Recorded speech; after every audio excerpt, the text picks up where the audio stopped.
Greetings, dear ones. I'm Kryon of Magnetic Service.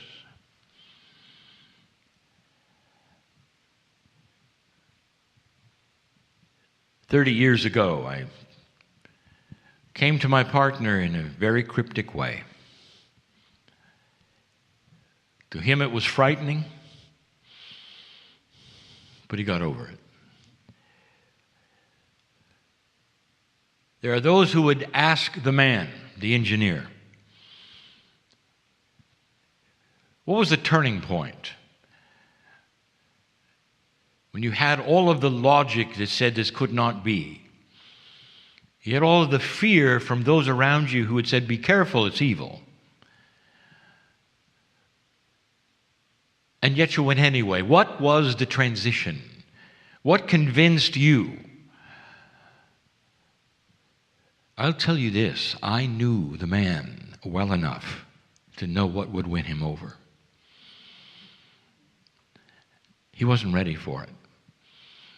No amount of logic can ever surpass love. It cannot. And when he sat in the chair over and over, he had the most amazing love wash he had never had before, ever.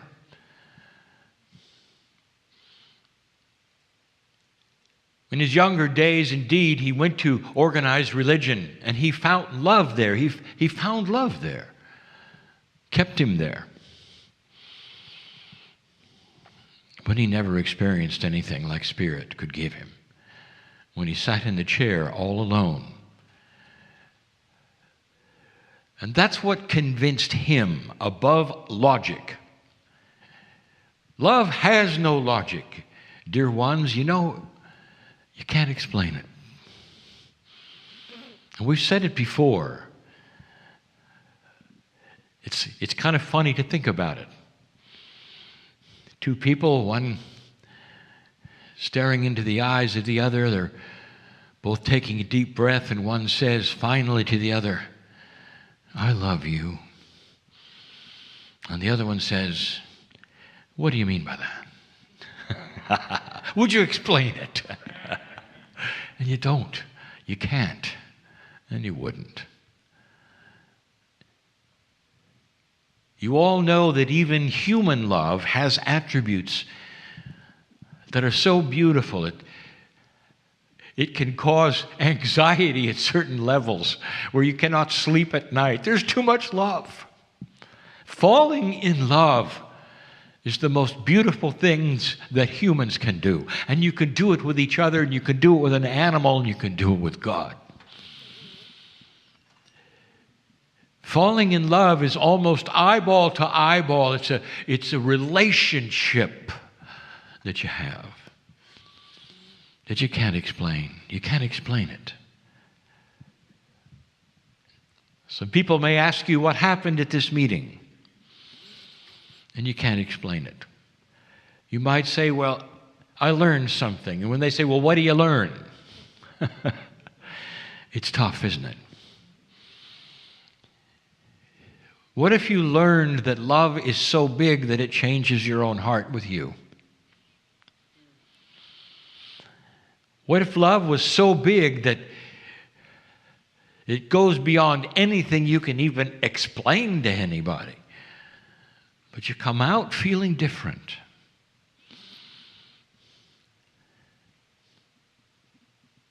What would happen if all of a sudden you found that you had something that you never thought you had before, that you were loved in a way you never thought you were loved before? You'd take pause, perhaps. You'd think about it, and some would even weep in gratitude. It's not that God loves you. I'll tell you about oneness yet again. If Spirit, God, is the master creator, the master physicist, the master biologist, the one who has orchestrated life on this planet, then that entity, that beautiful consciousness, knows every plant, every weed, every leaf, every grain of sand on the earth. Not just in a linear way, but in a multidimensional way, the creator of it all. And you can't just say, well, I've discovered that God loves me. I'll tell you what you discover. In the oneness of everything, you discover that everything loves you. Have you ever met a tree hugger? Oh, I'm sorry, there are some here. And perhaps you were a tree hugger before you ever got interested in anything spiritual. Perhaps you were the ones that said, well, you know, my spirituality is in the forest. That's where it begins. Because you go into the forest and you feel the unconditional love of nature for nature. You realize you're part of the system of nature. And when you walk next to the tree, some of you can feel the consciousness of the age, of the wisdom, of nature itself. And you say, I'm home. This is where I should be. This is where I belong. And this becomes your church. And rightfully so. It is the beginning of the understanding of oneness. If you ask the tree hugger, does the forest love you? And the tree hugger would say, that's why I go there. Yes. I can go there for solace, and I can breathe the air, and I can feel the love of all things. And even if you weren't spiritual, I'll tell you, you felt the love of God. How do you explain to anybody if you suddenly have a realization, aha, an awareness and awakening, that to be loved by the Creator is to be loved by every piece of matter in the universe? There is an experience when you walk into the woods, tree hugger, and you know it, that says not only you are one, but there's caring there. The caring is that you are part of the system. And the forest does not then point at you and say, stay away, you're evil. The forest welcomes you. The trees breathe and they give you oxygen. One of the most amazing experiences to walk into the rainforest. We've said this before, the greatest creation of oxygen comes from that which you call moss. There's more of it growing than there are leaves. And it coats the trees in the rainforest. When you walk in there, you feel so good. You are over-oxygenated. That's what you're feeling. Why would they give you so much oxygen? Dear ones, this is the lifeblood of your system. You oxygenate when you walk into the forest. The trees are greeting you in a certain way that says, you're welcome, you're welcome. And if you could at least begin to transfer that in the civilization that you live in the culture that you live in, even if you're mid-city and you cannot see bushes or trees for a long distance, even if your feet cannot touch dirt and they're only on cement, I will tell you this, that you can be in the forest. Because the very air that you're breathing came from the trees and the moss who say, I know you, I love you. And you are one with all things. And that is part of the creative source.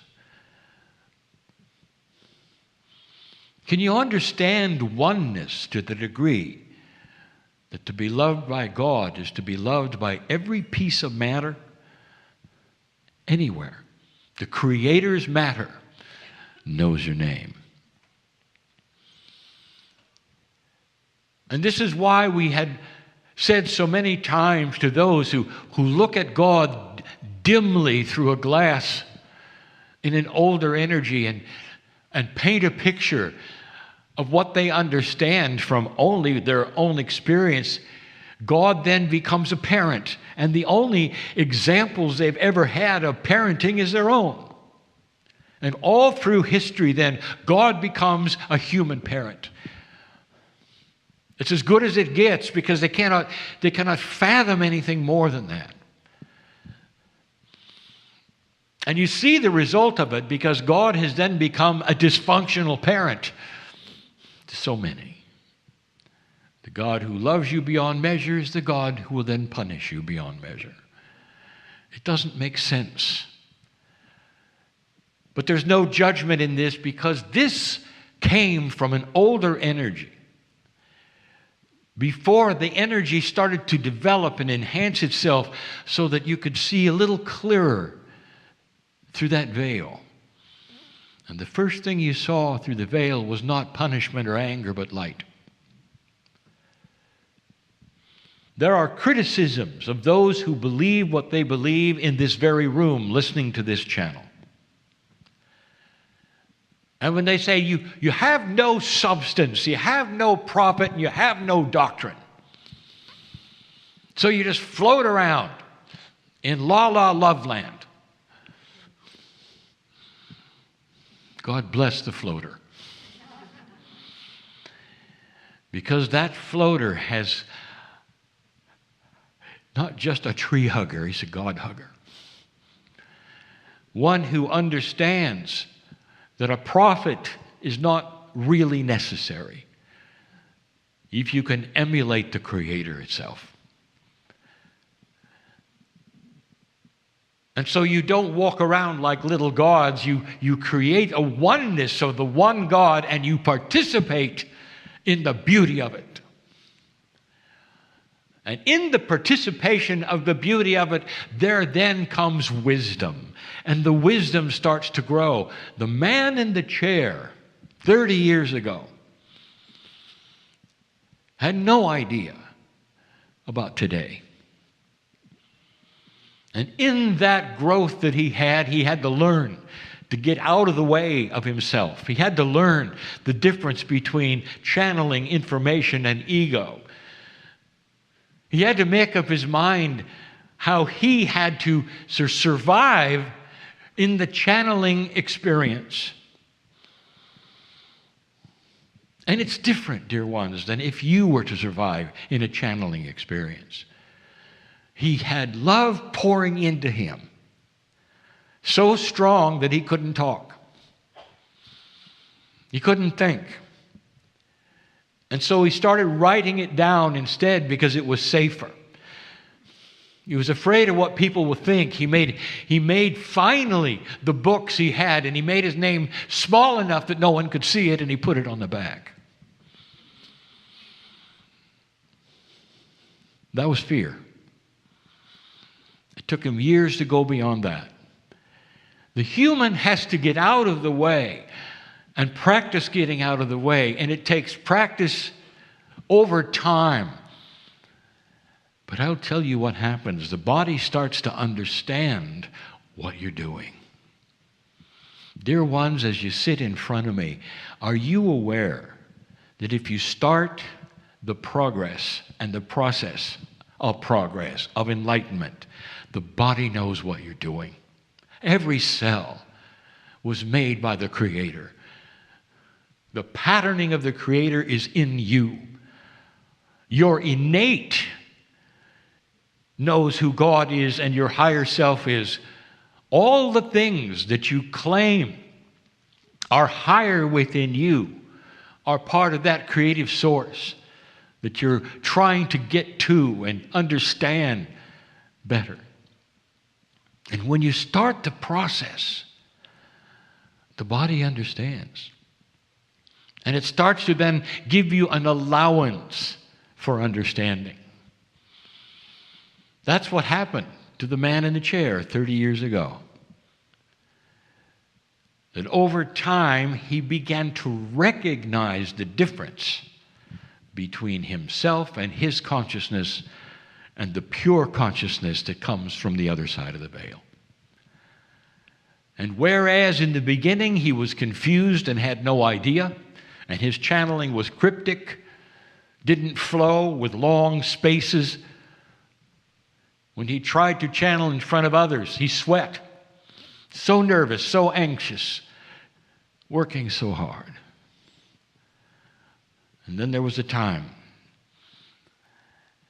when it got easier and it got better for him.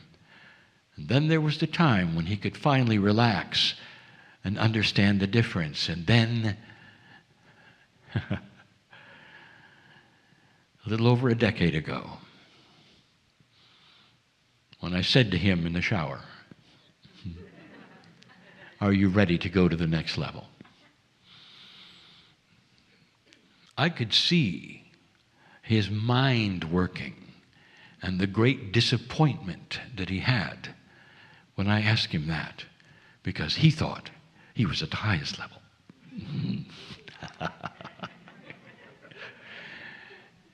At some level, in linearity, in an older energy, perhaps. But I told him the next level is a meld. A meld so that when you walk around every single day, you're in channel. And the channel that you're in is not the kind in the chair you listen to now. It's the one that has one foot on the other side of the veil and one in this one. The one that walks around and sees humans differently. A meld where you don't have to really try as hard. Where your ego does not get in the way. It sits in the back seat and irritates you. But it never gets to drive the car. That's the meld that is coming to you. You ask linear questions, you always do. How can I do this? How can I do this? What do I do about the duality? What do I do about this and that? Never understanding that you're working too hard. You don't have to do much at all except to accept this wonderful meld that's coming your way through an evolved consciousness and through your innate that says, how would you like to walk all the time in a form of channel? And that form would be your higher self comes in and stays in. You know what meditation is? It's an effort to touch that part of yourself. And in that part, you age less because you breathe correctly and all of that. And the longer you can stay in meditation, you know that, the better things are. And that, dear ones, is accurate and true in an older energy. Today, I will tell you the truth. That meditation is the attempt to get to that meld that my partner is in right now and stay there. You can do this by yourself without the effort of the meditation, and it's always there. You wake up with it, you go to sleep with it, because it becomes you, a constant state of awareness of what is around you and touching the other side of the veil.